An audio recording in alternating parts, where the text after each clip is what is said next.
Hey, what's up? Alex here. Welcome back to the channel. In this video, I'm gonna take you guys on a tour of my ultimate living room.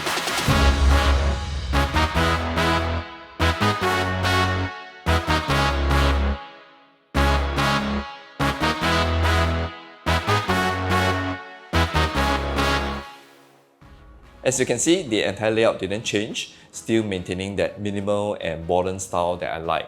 But what has changed a lot are the tech items since I decided to stay in this place for another 3 more years before moving out. So for the past 1 year, I've been doing a tech refresh and also introducing some very interesting stuff and smart home features. Now that this is pretty much completed, I'm excited to walk you through the whole setup.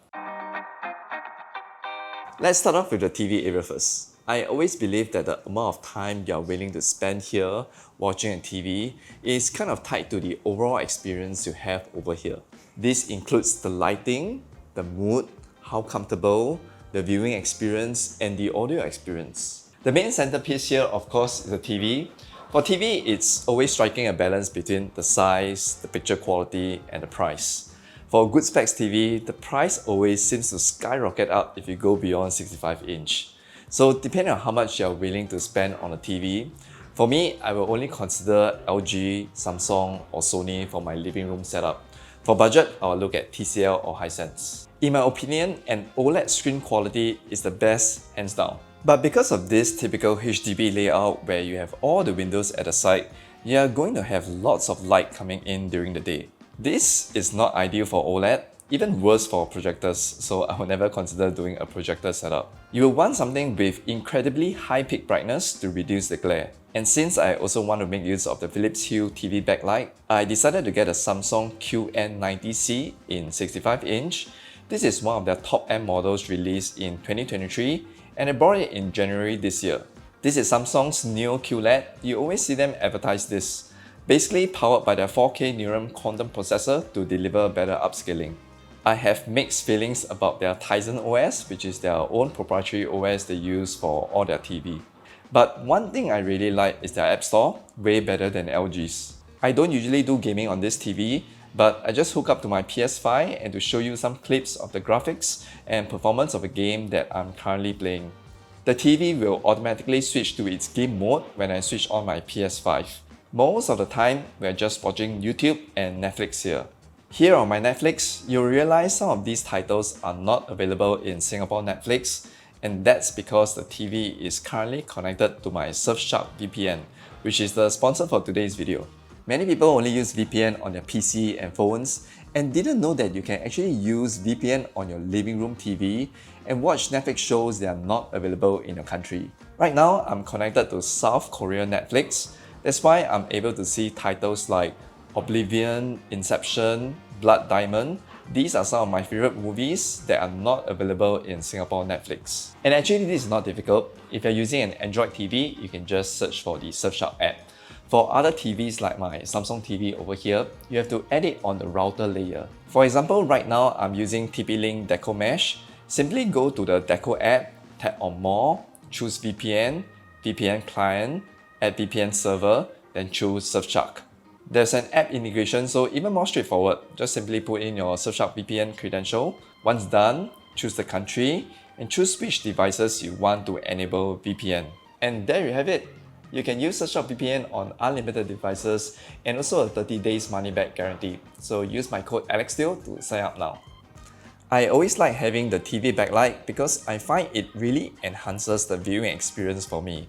What I have here is the Philips Hue App Sync that does not require any HDMI sync box and also no camera sticking out at the top or below the TV. Simply the easiest and cleanest setup. And with Philips Hue Gradient Light Strip that already comes with diffuser, I really love the overall look and feel, and also the reason why I don't consider the Samsung Frame TV or LG G Series TV since you can't install a TV backlight on those. In terms of audio setup, this is a huge upgrade for me with the Sonos Arc Ultra that was just released a couple of months ago.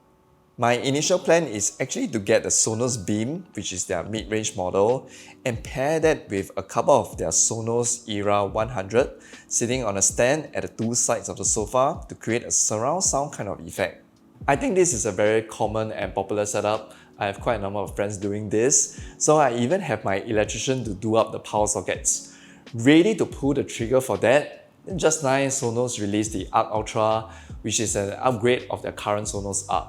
I watched a lot of YouTube reviews on the Sonos Arc Ultra, all very positive, and in the end decided to just go with this single powerful soundbar setup instead. So you can see this is really a large soundbar, also very aesthetic looking. I would say having the two Era 100 physically behind is going to allow for a more precise and powerful sound image with added depth from both the front and the back of the room. But if you want to go with just a single soundbar setup, I think this is the best you are going to get. And I want to shout out to Peter P, a fellow Singapore YouTuber doing lots of videos covering Sonos products. I simply follow his guide and set his recommended settings for the Arc Ultra. Super solid bass now and giving a better immersive feeling. One thing I want to add is Sonos came out with this Sonos Ace headset that allows you to instantly swap the TV audio from soundbar to headset. Very convenient if you need to switch over, especially in the day when there are renovation works going on, or at night when you don't want to disturb the family. Here is how the overall experience feels like at the TV area, and do put on your headphones if you want to listen to the sound quality.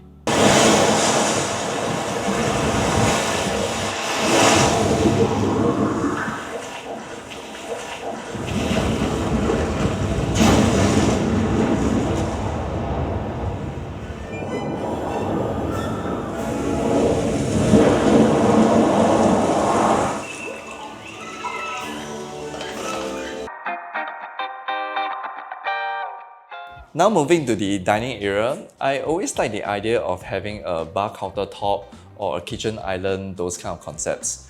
But I never had a chance to implement this in any of my previous homes due to the layout or lack of space. Some time ago, I chanced upon a home tour video from Taiwan. It's a very small apartment, and this couple actually used those sit-stand desks for their dining table and were able to adjust the height, turning it into something that you can host your friends over for party and having everyone stand around the table. Isn't this perfect, where you can easily switch from a dining table to an island top? This idea really struck me, so I decided to remove my current table legs and change it to a height adjustable leg. Okay, the problem with this is the typical design of the legs from those sit-stand desks doesn't look appropriate for a dining table. So that's why in the Taiwan video, they customized some carpentry works to hide away the legs. Another option is to look for this kind of rectangle design, 4 legs supporting the tabletop. To be frank, I'm not sure whether this will work, so I just bought something cheap from Taobao to try it out. This is not very high quality. Design at the base is not exactly what I'm looking for, and the motor used is also those very basic ones. But luckily, everything works. The up and down speed is low due to the super heavy marble top, but still alright. Another change, if you have already noticed it, is that the 3 gold color pendant downlights are now gone. Apparently, the gold material turns black after some time, and mine is pretty bad. I think Singapore's humid weather also somehow contributes to this. So what I replaced is the Nanoleaf Skylight. This product was first announced in last year's CES, and it's a love at first sight for me. Sleek aesthetics, checked. Diffuse lighting that is not glaring, checked. Able to adjust temperature and brightness, checked. Smart controls, checked. Seriously, there's nothing more I could ask for. Since it's a Nanoleaf product, it comes with lots of RGB scenes for you to set your mood. Personally, I like to cycle between these two. The blue skies if I want a brighter cool white setting, and then what you see now is a sun shower, usually at night for a warmer light tone. How you like to join each of the square panels together, it's up to you. I like to go with something simple, so just one straight line, aligning it in the middle of the dining table. Okay, this Nanoleaf Skylight is not cheap, but I'd rather buy this over those so-called designer lights. Pretty much the same idea as I would rather wear a smartwatch over a Rolex watch. So I have the Skylight paired with the Nanoleaf Sense Plus wireless switch. This is another product that I've waited for almost 2 years. Like, finally they released it. This is basically a wireless button. The top is the on button, below is off button, and middle is brightness control. These 4 buttons are fixed, you can't change. What you can customize are these 2 buttons at the side. So standard, you can set single press, double press, and press and hold.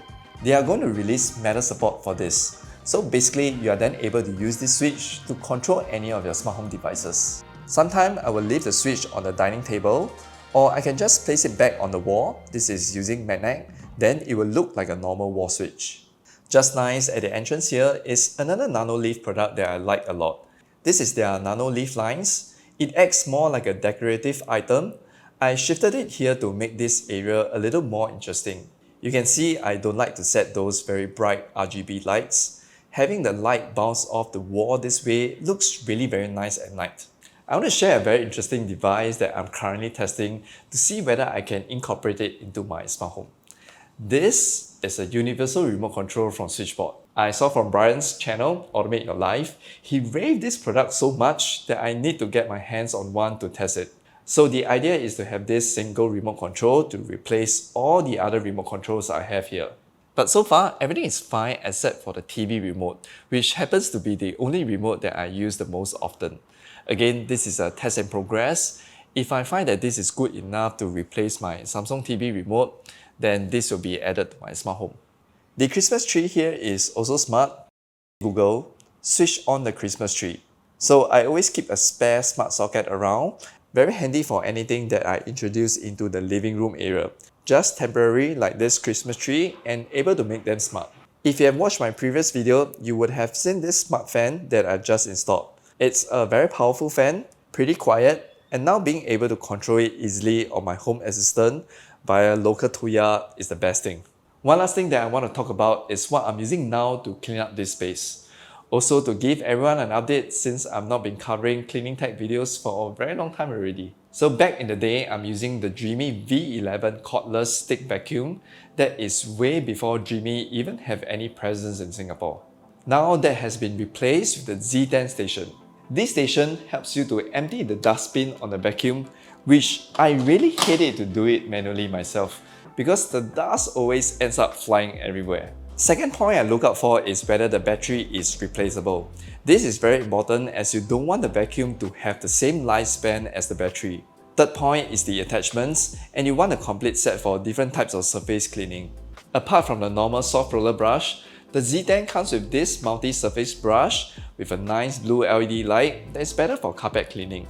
Okay, so in less than 1 week's time marks the date where I bought this place 5 years ago.